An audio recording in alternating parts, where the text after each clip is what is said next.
Selamat siang Bapak Ibu semuanya. Selamat siang. Terima kasih waktunya Bapak Ibu sudah bersedia untuk menyempatkan waktunya mengikuti diseminasi untuk aksi nyata saya berbagi praktek baik aksi nyata Mabus 14 budaya positif. Sebelumnya saya mohon maaf karena tidak ada sugan apa-apa. Jadi mohon partisipasinya untuk kegiatan hari ini. Baik.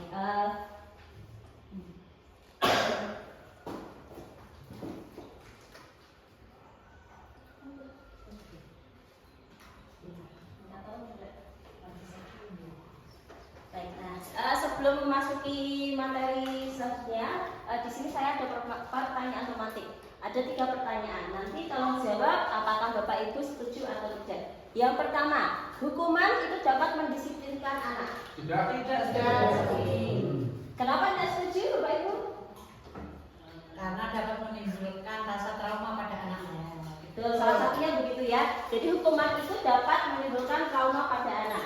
Kemudian yang pertanyaan nomor 3 yang kedua, pemberian hukuman dengan hal positif dapat meningkatkan disiplin anak. Setuju atau tidak, Bapak Ibu? Positif kan? Pemberian hukuman yang dengan hal positif dapat meningkatkan disiplin anak. Mungkin hukumannya dengan memberikan apa? Oh, tidak.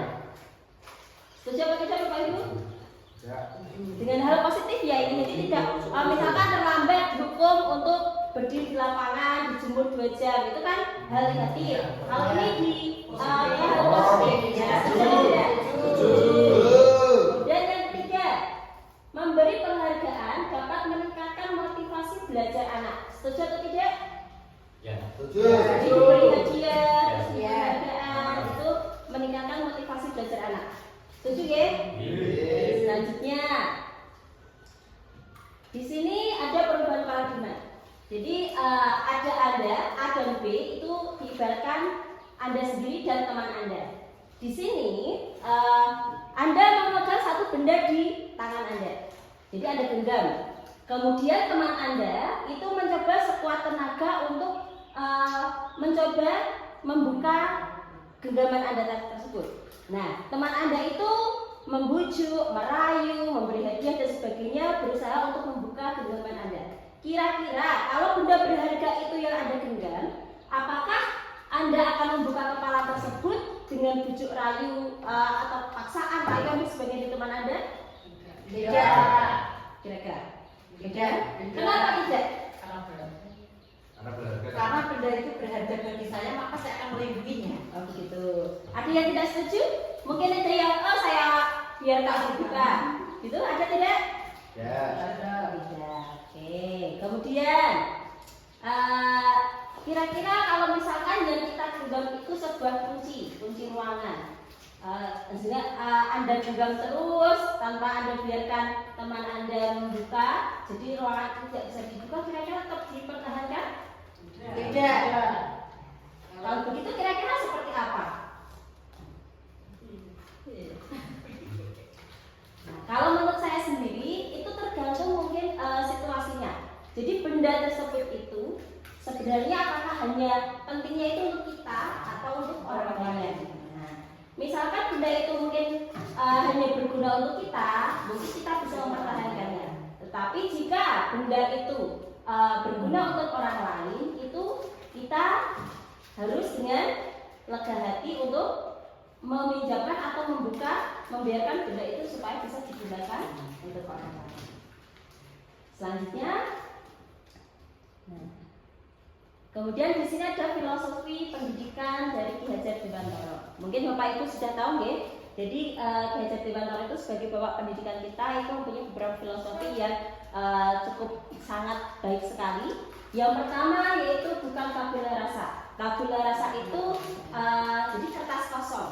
Anak itu lahir sebagai kertas kosong. Itu tabula rasa ya. Nah, kalau menurut filosofi pendidikan Ki Hajar Dewantara, itu anak itu bukan tabula rasa. Jadi bukan merupakan kertas putih yang tidak ada noda sama sekali. Tapi apa? Tapi berikutnya semua anak itu terlahir dengan bakatnya masing-masing. Jadi anak itu lahir itu sudah mempunyai bakatnya. Kemudian selanjutnya yang berikutnya, tugas guru itu menuntun bakat agar anak itu tumbuh dengan selamat dan bahagia. Nah, kemudian guru diibaratkan sebagai petani.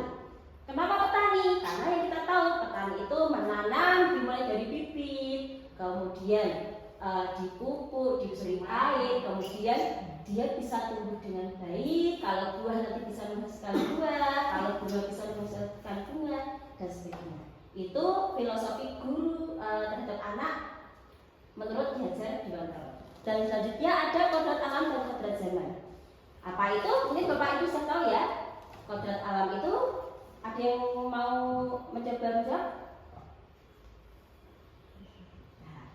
Oke, jadi kodrat alam itu anak itu sudah mempunyai bakat alami dari dirinya sendiri. Sedangkan kodrat zaman itu kodrat alam yang sudah dipunya itu dikembangkan sesuai dengan perubahan zaman dengan ilmu, teknologi dan pengetahuannya. Dan selanjutnya berpihak pada murid. Jadi guru itu, pendidikan itu berpihak pada murid. Tidak kita yang menuntut siswa, tetapi kita itu menuntun siswa supaya siswa itu menjadi sesuai bakat kita dan kodrat alam serta kodrat zaman. Selanjutnya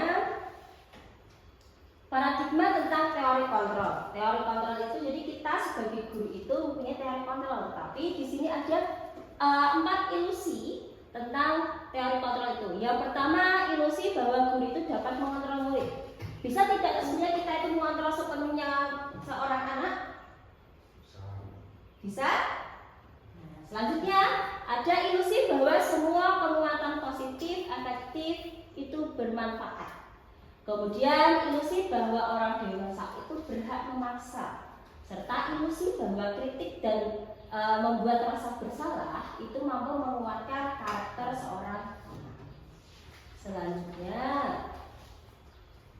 di sini mengubah paradigma stimulus respon ke pendekatan teori kontrol. Stimulus respon itu jadi kita memberikan stimulus, kemudian anak merespon. Juga ada teori kontrol yang tadi diberikan. Nah, siapa sesungguhnya yang memiliki kontrol itu? Di sini terdapat beberapa macam. Menurut stimulus respon, realitas atau kebutuhan kita itu sama. Sedangkan menurut teori kontrol, realitas atau kebutuhan kita itu berbeda. Jadi setiap orang itu berbeda-beda dalam teori kontrol. Kemudian yang kedua, semua orang itu melihat hal yang sama. Itu menurut stimulus respon. Sedangkan dari teori kontrol itu setiap orang memiliki gambaran yang berbeda-beda. Kemudian yang ketiga, kita mencoba mengubah orang agar berpandangan sama dengan kita. Itu yang biasanya kita harapkan. Tapi teori kontrolnya, kenyataannya kita berusaha bahwa pandangan orang lain itu tentang dunia. Jadi berbeda-beda. Kemudian yang keempat, perilaku buruk dilihat sebagai suatu kesalahan. Di teori kontrol, semua perilaku itu memiliki tujuan. Nah, jadi anak punya sifat berbeda itu tujuannya apa sih sebenarnya? Dia melakukan hal itu pasti punya tujuan. Kemudian selanjutnya, orang lain itu bisa mengontrol saya. Jadi saya itu bisa dikendalikan oleh orang lain. Itu menurut stimulus respon. Sedangkan dari teori kontrol, hanya Anda yang bisa mengontrol diri Anda. Jadi kita sendiri yang hanya bisa mengontrol diri kita. Kemudian saya bisa mengontrol orang lain. Itu dari stimulus respon. Dari teori kontrol, Anda itu tidak bisa mengontrol orang lain. Kemudian pemaksaan ada pada saat bujukan itu gagal. Jadi kita memaksa orang ketika kita sudah membujuk tapi gagal. Sedangkan dari teori kontrol, kolaborasi dan konsensus itu menciptakan pilihan-pilihan baru. Jadi dari pilihan-pilihan baru itu kita bisa melakukan tidak dengan memaksa tadi ya, tapi dengan pilihan-pilihan baru yang dibuat. Dan yang terakhir, pola berpikir menang dan kalah. Jadi yang ada juga menang dan kalah. Sedangkan dari teori kontrol itu ada teori menang dan menang. Jadi semuanya itu bisa menang. Itu yang dari teori kontrol. Nah, selanjutnya di sini karena materi kita disiplin positif. Nah, di sini ada teori kontrol atau teori pilihan berdasarkan dari Dr. William Glasser. Di sini ada 4 pokok yang nanti menurun menjadi berbagai macam disiplin positif yang bisa kita terapkan. Nah, yang pertama, Anda tidak bisa mengontrol orang lain. hanya Anda yang bisa mengontrol diri Anda. Di sini kita bisa mengetahui makna dari disiplin itu apa. Jadi belajar kontrol diri dengan menggali potensi kita agar mencapai tujuan yang mulia, yaitu sesuatu menjadi seorang yang kita inginkan berdasarkan nilai-nilai yang kita hargai. Kemudian yang kedua, ada semua perilaku itu memiliki tujuan. Di sini akan menimbulkan teori motivasi, yaitu ada 3, motivasi untuk menghindari hukuman, kemudian untuk mendapatkan imbalan. Ini merupakan motivasi ekstrinsik yang keluar dari luar ya. Kemudian yang ketiga, ada motivasi untuk menghargai diri sendiri. Kalau ini berasal dari dirinya, dari intrinsik. Nah, dari 3 teori motivasi tadi itu merujuk kepada nilai-nilai kebajikan universal, yaitu kalau kita di kelas terdapat keyakinan kelas. Kemudian yang ketiga di situ ada teori yang ketiga itu model berpikir menang-menang tadi dan kolaborasi serta konsensus yang menciptakan pilihan-pilihan baru. Di sini akan menciptakan 5 posisi kontrol yang biasanya digunakan guru di sekolah atau di kelas. Yang pertama sebagai penghukum, kemudian sebagai pembuat rasa bersalah, teori kontrol sebagai teman, kemudian yang keempat pemantau, dan yang terakhir adalah manajer.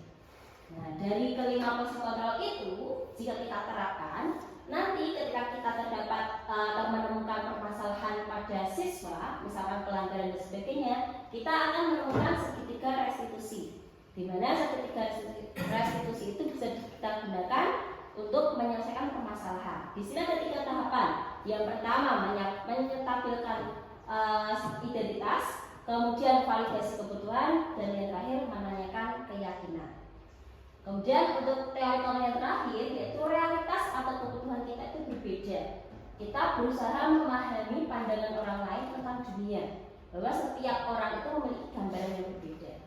Di sini akan menciptakan 5 kebutuhan dasar manusia, yaitu yang pertama bertahan hidup, kemudian penguasaan, kasih sayang, dan rasa diterima, kemudian kesenangan serta kebebasan. Nah, kenapa budaya positif? Di sini jelaskan bahwa suasana positif sangat mendukung terlaksananya pembelajaran yang kondusif. Suasana positif akan membuat lingkungan dapat berjalan tanpa beban dan tekanan, melainkan keinginan dan kesadaran dari dalam diri murid. Suasana positif juga akan membentuk karakter positif murid, sehingga akan menjadi budaya positif murid dan budaya positif di lingkungan. Jadi kenapa kok budaya positif itu harus kita terapkan? Itu karena sangat bermanfaat bagi murid serta kita sendiri untuk di sekolah. Selanjutnya, budaya positif sendiri itu apa? Budaya positif itu adalah nilai atau keyakinan dari kebiasaan-kebiasaan di sekolah yang berpihak pada murid, sehingga murid menjadi pribadi yang bijaksana dan bertanggung jawab. Jadi dengan kita menerapkan ini, anak itu tanpa mungkin tanpa paksaan atau harus dipaksa, itu dia akan bertanggung jawab dengan perilakunya sendiri. Itu yang diharapkan dari budaya positif ini. Nah, apa makna disiplin sendiri? Jadi kalau kita menerapkan disiplin, apa sih yang terbayang dalam benak kita? Disiplin itu gimana sih? Tertib? Ya, jadi tepat waktu. Ya, tepat waktu. Itu diantaranya ya. Taat peraturan. Oh, taat peraturannya, betul sekali ya. Jadi kalau kebanyakan orang ketika mendengar kata disiplin itu pasti menghubungkan dengan tata tertib, teratur, kemudian patuh kepada peraturan, serta mungkin adanya hukuman. Itu yang mungkin kita bisa simpulkan dari kata disiplin untuk kebanyakan orang. Nah, disiplin sendiri kalau dari dikutip dari Kemdikbudristek itu berasal dari bahasa Latin disiplina yang artinya belajar. Makna dari kata ini berkonotasi dengan disiplin diri dan murid-murid Sokrates dan Plato. Jadi disiplin diri itu membuat orang menggali potensinya menuju sebuah tujuan apa yang dia hargai. Dalam budaya kita, makna disiplin itu telah berubah menjadi sesuatu yang dilakukan seseorang pada orang lain untuk mendapatkan kepatuhan. Kecenderungan umumnya itu untuk menghubungkan kata disiplin dengan ketidaknyamanan, bukan dengan apa yang kita hargai atau pencapaian suatu tujuan.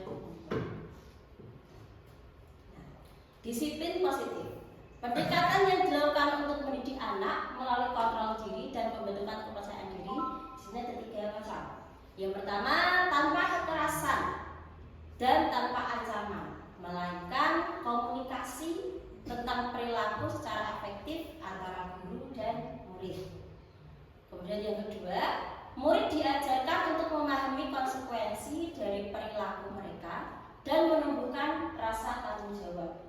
Dan yang terakhir, menumbuhkan kesadaran serta memberdayakan murid melakukan sesuatu tanpa sogokan, ancaman atau hukuman. Ini yang kita harapkan. Selanjutnya, disiplin positif yang sudah kita terapkan itu akan melahirkan nilai-nilai kebajikan, yaitu profil pelajar Pancasila yang saat ini sangat dianjurkan ya, melalui kurikulum Merdeka.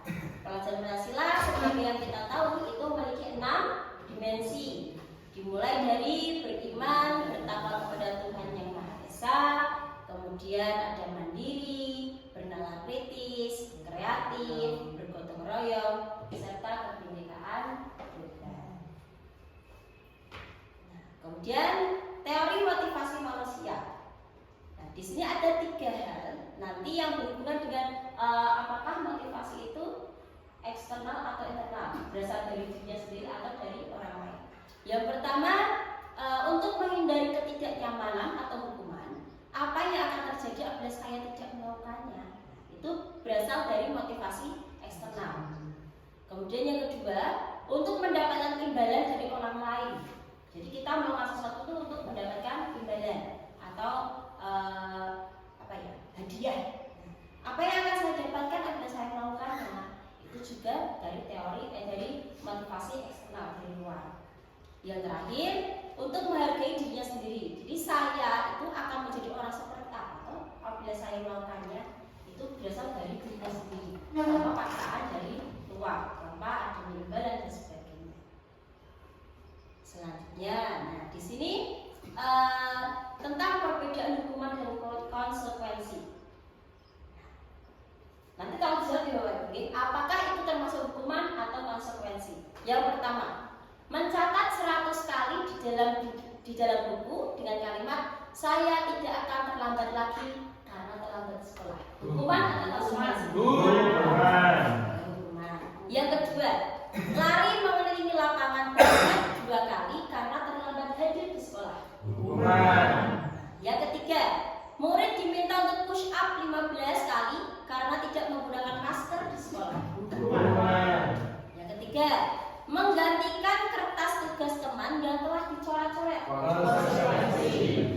Konsekuensi. Yang kelima, membersihkan tumpahan air di meja karena tersenggol pada saat belajar. Selanjutnya, murid disuruh untuk mengenakan sepatu seharian di sekolah karena tidak mengenakan sepatu hitam. Oh, maaf, harusnya sendal ya. Murid disuruh mengenakan sendal seharian di sekolah karena tidak mengenakan sepatu hitam. Konsekuensi atau hukuman? Konsekuensi. Yang terakhir, lari mengelilingi lapangan basket 2 kali karena terlambat 10 menit untuk pelajaran PJOK. Konsekuensi. Kita lihat jawabannya. Jadi yang tadi itu kita lihat di sini. Yang pertama, yang mencatat 100 kali tadi itu merupakan hukuman karena anak dipaksa ya. Yang kedua, lari mengelilingi lapangan juga merupakan hukuman. Jadi anak dihukum karena terlambat. Selanjutnya, yang push up itu juga merupakan hukuman. Kemudian menggantikan kertas tugas teman yang telah dicoret-coret itu merupakan konsekuensi. Selanjutnya, membersihkan tumpahan air di meja karena tersenggol pada saat belajar juga merupakan konsekuensi. Kemudian, murid disuruh untuk tidak mengenakan sepatu seharian itu juga hukuman. Dan yang terakhir, berlari mengelilingi lapangan 2 kali karena terlambat 10 menit PJOK itu di sini masuk ke konsekuensi.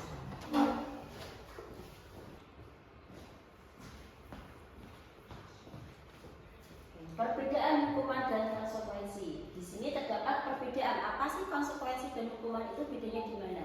Yang pertama, hukuman itu sesuatu yang menyakitkan dan harus terjadi. Kemudian, hukuman itu membuat anak sakit, fisik maupun hatinya, untuk jangka waktu yang lama.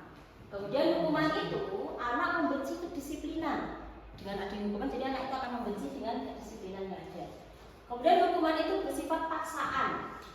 Selanjutnya, hukuman itu mendorong anak untuk menyakiti dirinya sendiri. Kemudian, hukuman itu merupakan konsep diri yang buruk. Selanjutnya, dari hukuman, anak belajar untuk menyembunyikan kesalahan. Dan dari hukuman itu, maka akan timbul rasa marah, rasa bersalah, dipermalukan, serta merasa tidak dihargai. Sedangkan di konsekuensi itu merupakan sesuatu yang harus terjadi. Dari konsekuensi juga, itu membuat anak merasa tidak nyaman dalam jangka waktu yang pendek. Kemudian, adanya konsekuensi itu anak menghargai adanya disiplin. Kemudian konsekuensi itu adanya stimulus dan tanggapan dari siswa. Kemudian konsekuensi itu mendorong anak agar mudah menyesuaikan dirinya. Selanjutnya, konsekuensi itu merupakan konsep diri yang baik. Kemudian dari konsekuensi, anak belajar untuk mematuhi peraturan. Dan yang terakhir, dari konsekuensi itu, anak akan kehilangan hak, dibuat tidak nyaman, diasingkan untuk sementara waktu. Itu perbedaan hukuman dan konsekuensi. Nah, mengapa tidak peraturan saja? Mengapa harus keyakinan kelas? Nah, di sini ada lingkaran perbedaan antara budaya positif sampai dengan peraturan positif. Jadi lingkaran yang paling luar itu merupakan budaya positif. Dari budaya positif itu di dalamnya terdapat lingkungan yang positif pula. Selanjutnya dari lingkungan positif itu terdapat keyakinan kelas. Dan yang paling dalam itu merupakan peraturan kelas. Itu susunan dari peraturan kelas sampai dengan budaya positif yang ada. Nah, keyakinan kelas sendiri itu apa? Dari tadi kita membahas keyakinan kelas ya. Jadi keyakinan kelas itu adalah nilai-nilai kebajikan atau prinsip-prinsip universal yang disepakati bersama secara universal pula, lepas dari latar belakang, suku, negara, bahasa maupun agama. Nah, menurut Gosen, suatu keyakinan akan lebih memotivasi seseorang dari dalam. Seseorang akan lebih semangat untuk menjalankan keyakinannya daripada sekedar mengikuti serangkaian pertanyaan. Itu tadi keyakinan kelas. Kemudian bagaimana pembentukan keyakinan kelas? Keyakinan kelas itu bersifat lebih abstrak daripada peraturan yang lebih rinci dan konkret. Selanjutnya keyakinan kelas itu berupa pernyataan-pernyataan universal. Pernyataan keyakinan kelas itu dibuat dalam bentuk yang positif. Selanjutnya keyakinan kelas hendaknya tidak terlalu banyak. Kemudian keyakinan kelas sebaiknya sesuatu yang dapat diterapkan dalam lingkungan tersebut. Semua warga kelas hendaknya ikut berkontribusi dalam pembuatan keyakinan kelas melalui curah pendapat. Dan yang terakhir, bersedia meninjau kembali keyakinan kelas dari waktu ke waktu.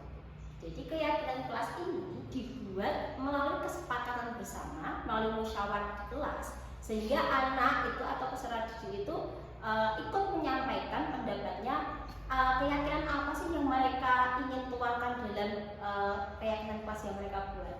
Nah, nanti dari pendapat-pendapat mereka itu akan dibuat keyakinan kelas sehingga mereka menyadari sendiri bahwa keyakinan yang sudah mereka buat itu sesuai dengan kehendak mereka, dengan sesuai dengan peraturan yang ada, tetap menyesuaikan itu. Pembentukan keyakinan kelas. Keyakinan lebih menggerakkan seseorang dibandingkan mengikuti serangkaian peraturan. Jadi kenapa keyakinan kelas itu lebih bisa digunakan dalam peraturan yang lain? Itu karena dia lebih menggerakkan karena dia berasal dari dirinya sendiri, dari pendapatnya sendiri, sehingga anak itu akan lebih meyakini apa yang sudah dibuatnya. Selanjutnya kebutuhan dasar manusia. Yang sudah kita tahu tadi ada 4 kebutuhan dasar manusia. Yang pertama ada penguasaan. Ada 5 ya, maaf. Yang pertama ada bertahan hidup. Dari bertahan hidup ini ada penguasaan, ada kebutuhan untuk kebebasan, kemudian ada kebutuhan akan kesenangan, dan yang terakhir ada kebutuhan akan kasih sayang dan rasa diterima. Kebutuhan dasar manusia. Nah, di sini ada sebuah cerita. Anda adalah wali kelas 7A, sedang berusaha mencari solusi dalam menghadapi salah satu murid di kelas yang bernama Eko. Pada saat jam istirahat makan bersama, seringkali Eko itu meminta makanan temannya secara paksa. Padahal Eko sudah membawa bekalnya sendiri. Apa yang akan Anda lakukan terhadap Eko? Dan kira-kira mengapa Eko melakukan hal tersebut? Sekarang kita bahas kira-kira. Nah, dari situ tadi kita sesuaikan dengan kebutuhan dasar manusia dalam konteks penerapan disiplin positif. Sebaiknya kita mencari tahu dahulu alasan Eko melakukan tindakan tersebut agar mengetahui kebutuhan mana yang sedang berusaha Eko penuhi. Nah, yang pertama, apabila jawaban Eko itu karena dia lapar dan orang tua tidak membawa bekal atau bekalnya sangat sedikit dan tidak diberi uang saku, maka kebutuhan yang itu adalah bertahan hidup. Kemudian yang kedua, apabila jawaban Eko karena ia senang temannya memperhatikannya, kebutuhannya berarti apa? Berarti adalah cinta dan kasih sayang, yaitu kebutuhan untuk diterima. Kemudian yang ketiga, apabila jawaban Eko karena merasa hebat, karena teman-temannya menjadi takut ketika dia meminta makanannya, itu merupakan kebutuhan penguasaan. Dia menginginkan pengakuan atas kemampuannya. Kemudian yang keempat, apabila jawaban Eko karena merasa bosan, mungkin karena bekal yang sama setiap harinya, maka kebutuhannya itu adalah kebutuhan kebebasan. Itu kebebasan akan pilihan. Dan yang terakhir, apabila jawaban Eko itu hanya iseng atau hanya bercanda, maka kebutuhannya itu adalah kebutuhan akan kesenangan. Kemudian selanjutnya ada restitusi. Di sini berpegang pada 5 posisi kontrol manusia. Yang pertama yaitu posisi kontrol sebagai penghukum. Yang kedua, posisi kontrol sebagai pembuat rasa bersalah. Yang ketiga, posisi kontrol sebagai teman. Yang keempat, posisi kontrol sebagai pemantau. Dan yang terakhir, posisi kontrol sebagai manajer. 5 posisi kontrol tadi. Nah, di sini kita bisa melihatnya. Jadi perbedaan posisi kontrol guru di kelas itu sebagai apa? Di sini kita lihat ada motivasi, ada identitas gagal, ada identitas berhasil atau sukses, dan identitas berhasil atau sukses kontrol dirinya. Kalau tadi kontrol dari luar. Nah, yang pertama, ketika identitas gagal, kontrol dari luarnya itu dia menghindari hukuman, maka guru berbuat sebagai penghukum itu dengan menghardik, menunjuk-nunjuk, menyakiti dan menyindir siswa tersebut. Itu guru sebagai penghukum. Kemudian guru sebagai membuat rasa bersalah, maka guru itu akan berceramah dan mengatakan seharusnya begini-begini ya. Kemudian atau ibu kecewa dengan kamu dan sebagainya. Itu dia sebagai guru itu sebagai dengan membuat rasa bersalah. Kemudian ketika guru posisinya sebagai teman, maka dia akan membuatkan alasan-alasan untuk muridnya karena dia merasa sebagai temannya tadi.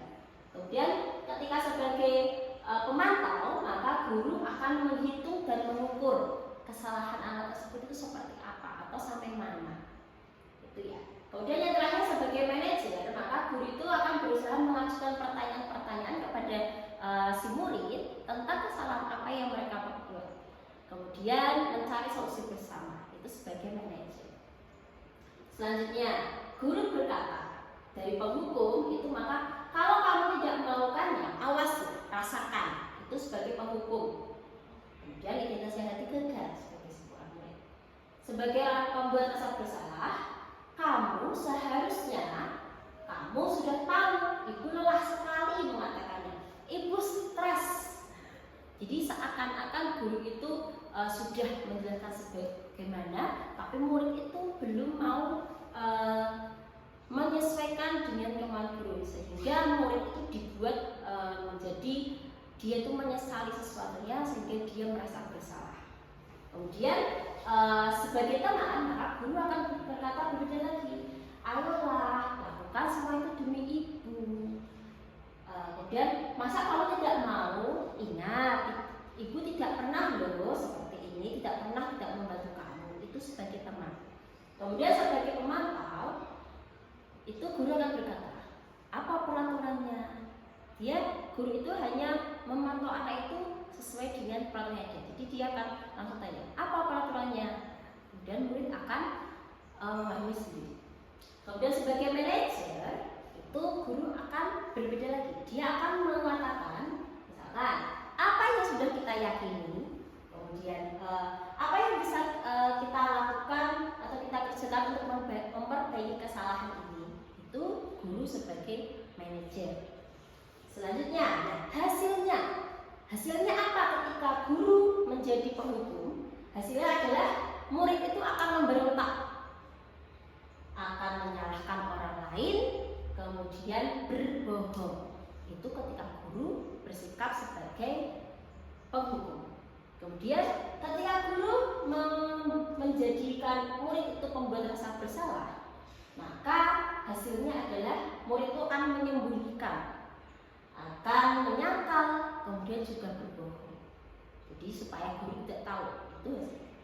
Kemudian ketika guru berperan sebagai teman, kontrolnya sebagai teman, maka murid itu akan ketergantungan.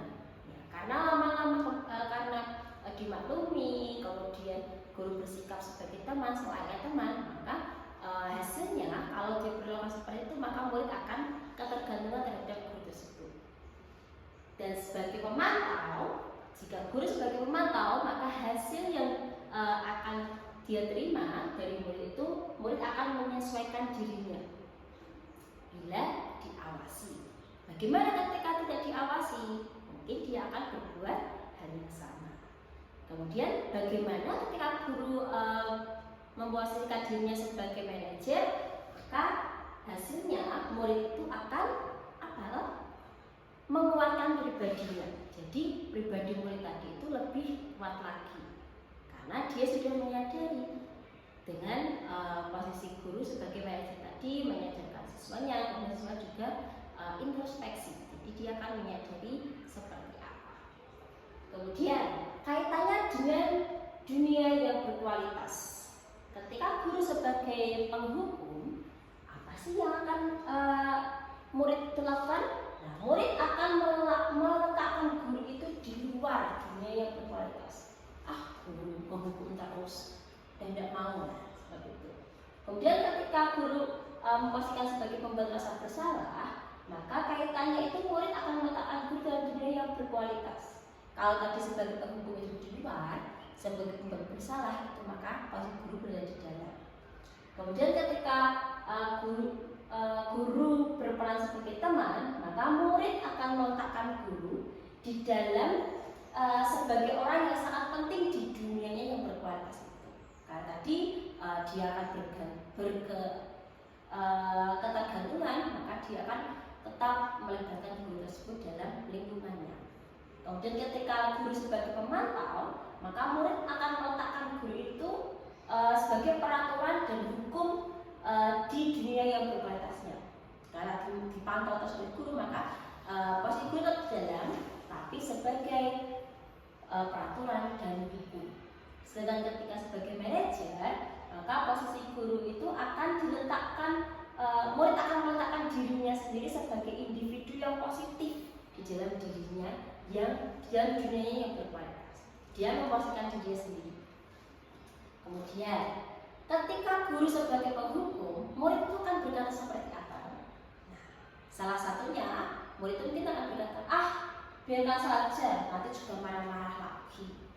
Besoknya melakukan kesalahan lagi, kemudian dihukum, dia pasti hukumannya ini lagi. Nah, itu yang akan dikatakan murid. Kemudian ketika guru sebagai pembuat kesalahan bersalah, murid akan melakukan menanggapinya dengan minta maaf, saya sudah salah, mungkin hanya seperti itu. Kemudian ketika sebagai teman, maka murid akan berkata, saya pikir Pak Guru atau Bu Guru itu teman saya, mereka begitu, jadi lebih santai karena dia merasa guru itu sebagai temannya. Kemudian ketika sebagai pemantau, murid akan berkata seperti ini, berapa banyak bintang yang saya harus peroleh, berapa halaman yang harus saya tulis. Nah, karena sudah terbiasa, mungkin dia seperti itu. Dia tahu hukumannya, jadi hukuman saya kali ini apa Pak? Seperti apa Bu? Kemudian ketika sebagai manajer, karena murid itu diposisikan untuk menghargai dirinya sendiri, maka dia akan berkata, bagaimana caranya saya untuk bisa memperbaiki keadaan ini? Murid akan bisa sadar sendiri. Kemudian dampak psikolog guru itu kepada murid seperti apa? Ketika guru sebagai penghukum, maka dampaknya itu murid akan mengulangi lagi kesalahan-kesalahan yang sudah dilakukan. Terlambat terus, diulang-ulangi karena hukumannya sama. Kemudian mungkin tidak mengerjakan PR, maka juga akan diulang-ulangi terus seperti itu. Itu ketika posisi guru sebagai penghukum. Kemudian ketika posisi guru sebagai pembuat kesalahan bersalah, dampak ke muridnya itu murid akan merasakan rendah diri. Kemudian ketika guru bertindak sebagai teman, dampak ke muridnya itu dia akan lebih lemah, kemudian tidak mandiri, dan tadi kembali murid itu menjadi ketergantungan. Kemudian ketika posisi guru sebagai pemantau, maka murid dampaknya itu adalah menitik beratkan kepada sanksi atau hadiah yang diberikan oleh guru tersebut. Dan ketika posisi guru sebagai manajer, maka dampaknya kepada murid itu apa? Murid akan lebih mengevaluasi dirinya sendiri. Bagaimana cara dia untuk memperbaiki dirinya supaya menjadi lebih baik lagi. Itu tadi adalah motivasi, adalah beberapa hal ketika kita laksanakan guru sebagai 5 posisi kontrol di sekolah terhadap muridnya.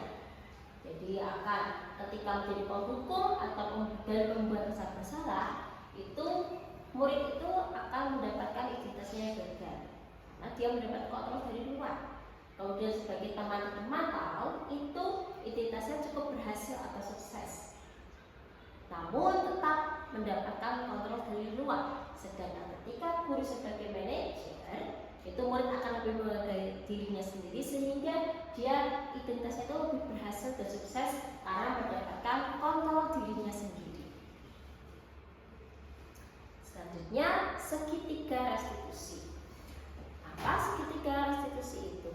Di sini segitiga restitusi itu merupakan tahapan tindakan yang dilakukan oleh guru yang bertujuan agar murid dapat mencari solusi untuk masalahnya, dapat berpikir tentang orang seperti apa yang mereka inginkan, tahu bagaimana mereka harus memperlakukan orang lain, menjadi lebih memiliki tujuan, disiplin, kemudian disiplin positif tentunya, kemudian memulihkan dirinya setelah berbuat salah, serta menjadi orang yang menghargai nilai-nilai kebajikan yang mereka percayai.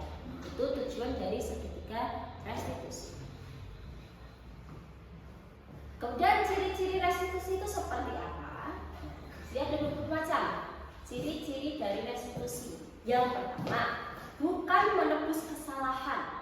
Jadi tujuan itu bukan menebus kesalahan, tetapi untuk belajar dari kesalahan yang sudah dia lakukan. Kemudian yang kedua, untuk memperbaiki hubungan.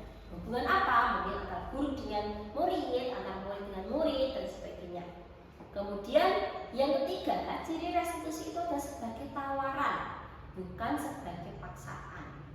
Kemudian yang keempat, ciri-ciri restitusi itu menuntun untuk melihat ke dalam dirinya sendiri atas kesalahan mungkin yang sudah dia lakukan.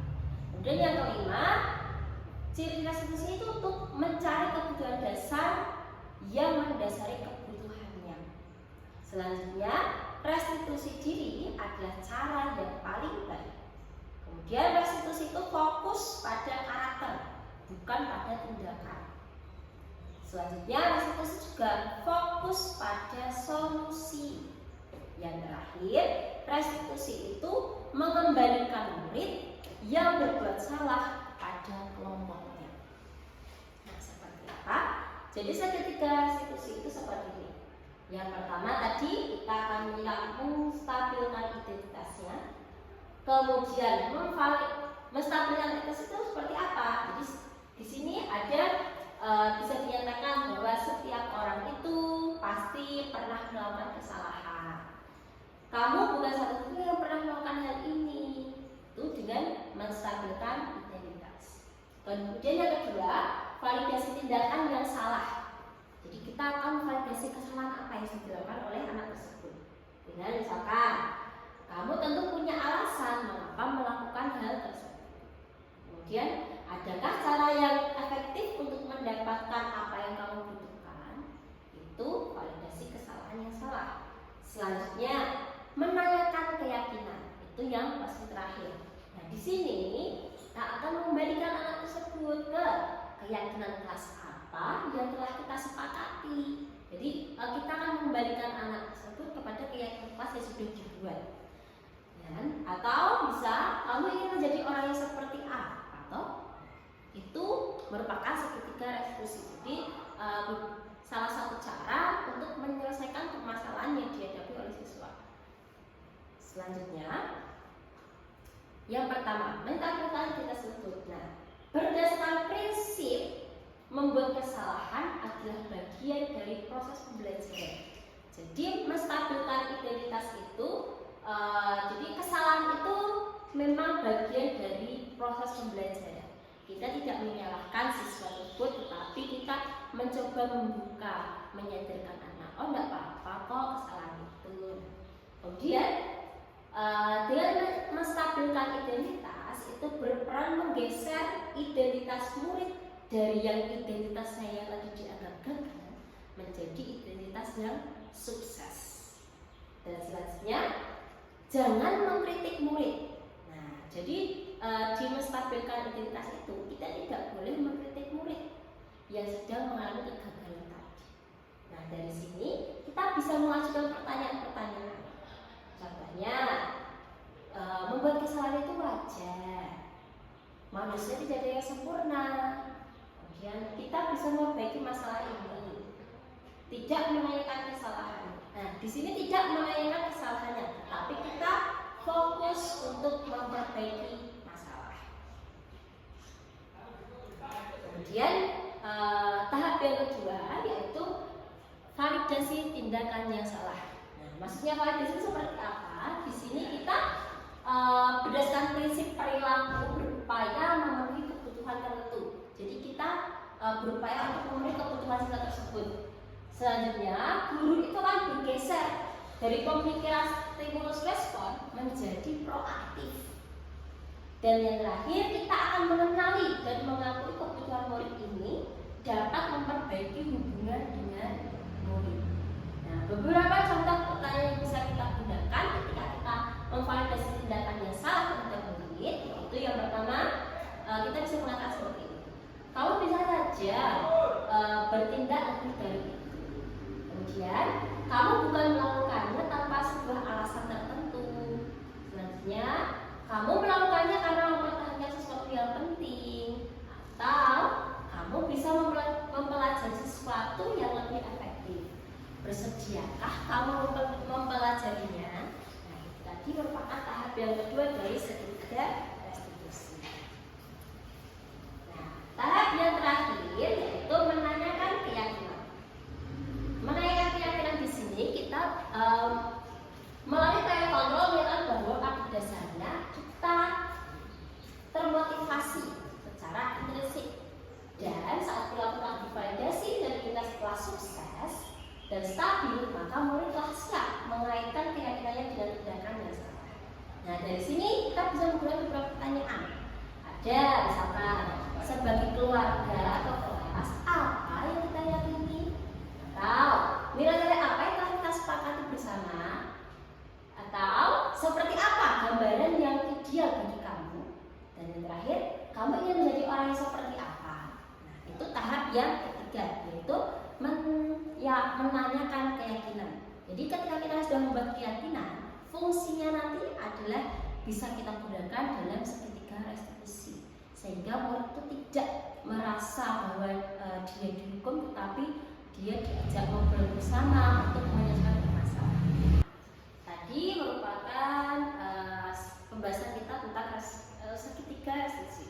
Selanjutnya berikut merupakan contoh ketika saya menerapkan segitiga restitusi di kelas saya. Jadi di sini ada seorang anak bernama Bintang yang ketika di kelas itu dia naik ke atas kursi. Kita lihat bersama segitiga restitusi yang telah saya lakukan terhadap Bintang. Silakan.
Jadi ini tadi adalah salah satu segitiga restitusi yang saya telah lakukan kepada murid saya. Di sini anak yang bernama Bintang ini ketika di kelas itu dia ketika masih pelajaran ya tentu saja itu ada saya di dalam kelas, dia tiba-tiba berdiri di atas kursi. Padahal sebelumnya itu kami di kelas itu sudah melakukan membuat beberapa keyakinan kelas yang salah satunya itu bahwa kursi merupakan tempat duduk, tidak untuk berdiri dan sebagainya. Nah, di sini tadi saya meminta bintang itu mengungkapkan diri kesalahan apa yang sudah dia buat. Selanjutnya dari kesalahan itu dia menyampaikan kenapa alasannya dia naik kelas, karena dia ada mainan ya tadi. Kemudian di sana dia menyampaikan, saya juga memancing dengan beberapa pertanyaan dari 3 tahap segitiga resolusi, yaitu dengan menstabilkan identitas yang tadi, kemudian validasi kesalahan yang salah, kemudian selanjutnya juga melakukan menanyakan keyakinan. Jadi yang terakhir tadi saya mencoba menanyakan ke bintang keyakinan apa sih yang sudah kita buat bersama. Jadi sehingga dia itu bisa menyadari bahwa apa yang sudah dia lakukan tadi di kelas itu tidak sesuai dengan keyakinan kelasnya. Nah dari situ dia mengungkapkan bahwa dari situ bahwa dia tidak akan lagi mengulangi kesalahan yang sudah dia buat. Dan ketika mungkin dia menemukan temannya melakukan kesalahan yang sama, dia juga akan mengingatkan serta mengawasi temannya. Karena mengapa saya menyampaikan salah satu keyakinan kelas itu untuk tidak berdiri di atas kursi? Seperti yang kita ketahui bahwa anak kelas 1 terutama itu mereka suka bermain. Nah, yang ditakutkan ketika mereka itu naik ke atas kursi dan mereka tidak awas, itu akan membahayakan dirinya sendiri, mungkin terjatuh, kemudian mungkin terjungkal, itu akan sangat berbahaya kepada anak. Karena itu tadi berdiri di atas kursi itu merupakan tidak boleh berdiri di atas kursi, itu merupakan salah satu keyakinan kelas yang kami buat di kelas 1. Nah, kemudian ada satu video lagi yang dimana saya juga menerapkan segitiga eksekusi terhadap salah satu murid saya. Jadi selain lagi ada bintang yang di kelas, di sini ada salah satu murid juga yang dia melanggar keyakinan kelas yang sudah dibuat di kelas. Mari kita perhatikan lagi video ini, nanti kita akan bahasnya di akhir.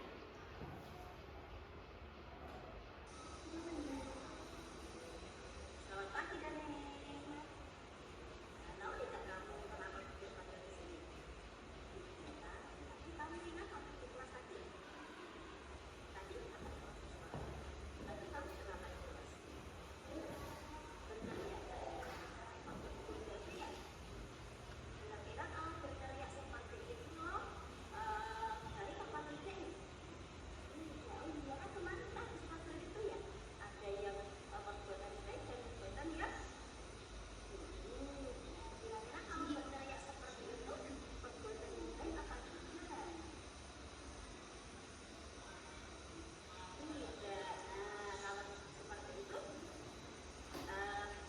tapi kemarin deh.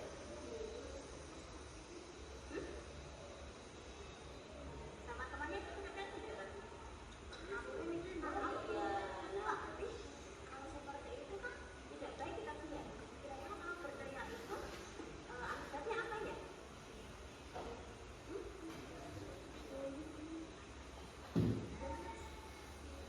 Mengganggu siapa? Hah? Oh, mengganggu teman-teman dan guru misalnya?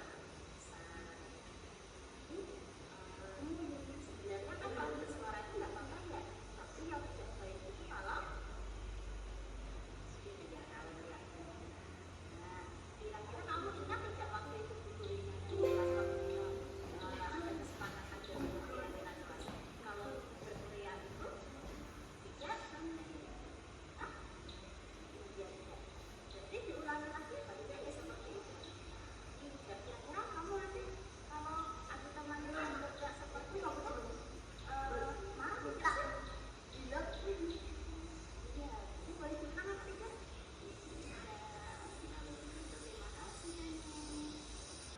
Baik, nah di video yang kedua ini tadi masih sama. Jadi ketika pembelajaran saat itu saya memberikan tugas kepada anak-anak untuk melakukan lembar kerja. Nah, ada sebagian anak yang sudah selesai mengerjakan, namun ada juga yang belum. Nah, salah satunya tadi ini. Jadi ada satu anak yang ketika dia sudah selesai mengerjakan tugas, dia itu lebih dia tiba-tiba berteriak di kelas. Dia memanggil temannya, kemudian berteriak besar-besaran. Nah, di situ kemudian saya memanggil anak tersebut, kemudian mengajaknya ngobrol di luar. Yang lainnya masih mengerjakan tugas di dalam kelas ya, dengan kondisi yang tertentu. Nah, selanjutnya satu anak tadi, Dani, itu saya ajak ngobrol. Kenapa saya ajak ngobrol di luar, kemudian kami mencoba saya mengajaknya menyelesaikan memberikan solusi dari yang dia lakukan di kelas tadi dengan seketika solusi, yaitu saya menanyakan kesalahan apa yang sudah dia buat di kelas.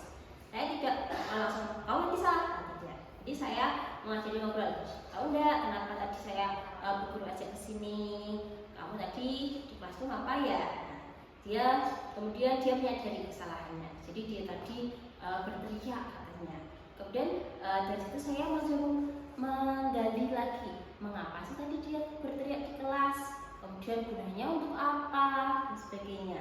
Selanjutnya ketika dia sudah menjawab pertanyaan tersebut, kemudian saya bertanya, kira-kira ketika kita berteriak itu apa toh ya akibatnya? Nah, di situ dia kemudian oh iya, dia menyadari, oh ya kalau ketika saya berteriak nanti mengganggu teman yang belum selesai, kemudian nanti mungkin juga mengganggu guru dan sebagainya. Nah, jadi dengan beberapa pertanyaan yang saya berikan melalui seketika sesi dengan menampilkan identitas, kemudian memvalidasi kesalahannya apa, kemudian saya yang terakhir menuju ke menanyakan keyakinannya. Jadi hal yang sudah dia lakukan itu kira-kira baik apa tidak, sesuai tidak dengan keyakinan kelas yang sudah disepakati bersama di dalam kelas. Kenapa? Karena kembali lagi di kelas 1 itu anak-anak itu masih di usia di mana mereka transisi dari PAUD ke SD, sehingga mereka itu lebih suka bermain, lebih suka tidak suka dengan peraturan yang ketat dan sebagainya. Sehingga saya pun mengajak mereka memiliki keyakinan kelas di awalnya, di mana mereka boleh bermain dan sebagainya ketika semua sudah selesai, ketika semua sudah dikerjakan. Sedangkan tadi itu semua temannya belum selesai, tapi dia sudah bermain dan berteriak. Nah, dari situ dia menggali kesalahannya tadi dan menyadari apa kesalahannya. Kemudian dari situlah tadi saya mengharapkan bahwa dia tidak akan mengulangnya, dan dia juga menyadari tersebut, sehingga dia berjanji untuk tidak mengulanginya lagi dan mencoba memperbaiki kesalahan yang sudah dia perbuat di dalam kelas tadi. Nah, seperti itu tadi merupakan dua contoh segitiga restitusi yang sudah saya terapkan di dalam kelas saya. Mungkin tidak bisa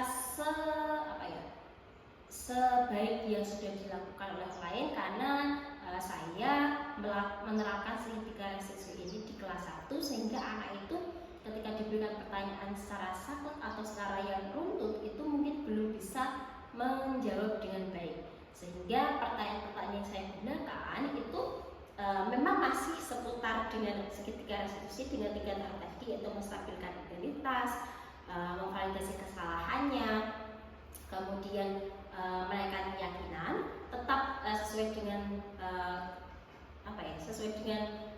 tahap-tahapnya ini, tetapi dengan pertanyaan yang lebih mereka pahami, sehingga pertanyaan mungkin sedikit berbeda dengan yang sudah saya jelaskan tadi di depan tentang teori segitiga restitusi. Namun pada hakikatnya pertanyaan-pertanyaan yang saya kira tadi itu mencakup dalam ketiga tahap ini, sehingga murid itu mampu menyadari serta menyelesaikan permasalahan yang sudah mereka lakukan, dan mereka juga menyadari tadi apa sih mereka kesalahan apa, bagaimana solusinya, dan mereka juga mampu memperbaiki dirinya untuk menjadi yang lebih baik lagi dari kesalahan tadi. Nah, selanjutnya di sini ada satu video tentang tanggapan siswa. Salah satunya yaitu di sini saya mengambilkan bintang siswa pertama yang saya lakukan seketika restitusi tadi. Jadi apa tanggapan dari siswa ini dengan pemanggilan yang sudah saya lakukan, dengan penerapan seketika restitusi yang sudah kami lakukan sebelumnya. Silakan. Kita tadi Tidak. Disuruh guru ke sini. Mau diajak bicara. Hah? Takut dihukum. Tidak dihukum. Tak. Cari solusi. Hah? Jadi di sini tadi awalnya ketika saya panggil dia merasa takut karena takutnya dihukum atau dimarahin. Tapi ternyata di sini dia berkata bahwa ternyata dia diajak untuk bercerita. Jadi saya ajak bercerita tentang apa yang saya lakukan. Kemudian tadi diungkapkan bahwa dia diajak bercerita serta mencari solusi. Solusi apa? Tentu saja solusi tentang kesalahan yang sudah dia lakukan sehingga menjadi lebih baik lagi. Jadi di sini tadi kita bisa menyimpulkan bahwa segitiga restitusi itu bukan untuk menghukum siswa, bukan untuk menjudge siswa atau atas kesalahannya, tetapi kita mencoba menyelesaikan permasalahan yang timbul dari siswa tersebut dengan menyetapkan tesnya, dengan menanyakan kesalahannya itu, kemudian kita mencoba validasi yang salah bahwa semua orang itu memang sering melakukan kesalahan, tapi tidak apa-apa. Kemudian kira-kira dari kesalahan tersebut kita bisa mengambil apa. Kemudian kita mencoba menanyakan tadi setelah setelah stabilitas kita kemudian validasi kesalahannya, kemudian yang terakhir adalah menanyakan keyakinannya. Jadi dari kesalahan tersebut kita bisa menghubungkan dengan keyakinan kelas yang sudah ada sehingga dia mampu mengetahui apakah tadi itu memang benar kesalahan atau bukan. Kemudian apakah dari kesalahan itu akan diulangi atau tidak, dan bagaimana solusi yang bisa dia berikan untuk memperbaiki dirinya sendiri. Jadi dengan melakukan segitiga restitusi ini, siswa itu tidak merasa bahwa dia mendapatkan hukuman dan sebagainya, tapi dia merasa bisa diajak bercerita untuk menyelesaikan permasalahan yang mungkin dia alami, yang mungkin dia lakukan, sehingga tidak menimbulkan hukuman dan sebagainya, sehingga terjadi solusi yang baik untuk memperbaiki dirinya sendiri.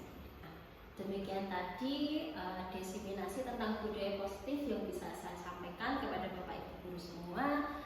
Jadi di sini tadi kita sudah mempelajari beberapa macam tentang budaya positif, dimulai dari filosofi menurut KHD, kemudian ada teori kontrol, kemudian ada hukuman, kemudian ada konsekuensi, ada kebutuhan dasar manusia, ada teori kontrol dan sebagainya, dan juga segitiga restitusi beserta juga contoh-contohnya. Terima kasih karena Bapak Ibu sudah bersedia hadir dalam acara saya ini, serta terima kasih juga karena saya sampaikan sebenarnya atas kerjasamanya yang sudah dilakukan. Terima kasih dari saya ucapkan selamat siang. Assalamualaikum warahmatullahi wabarakatuh.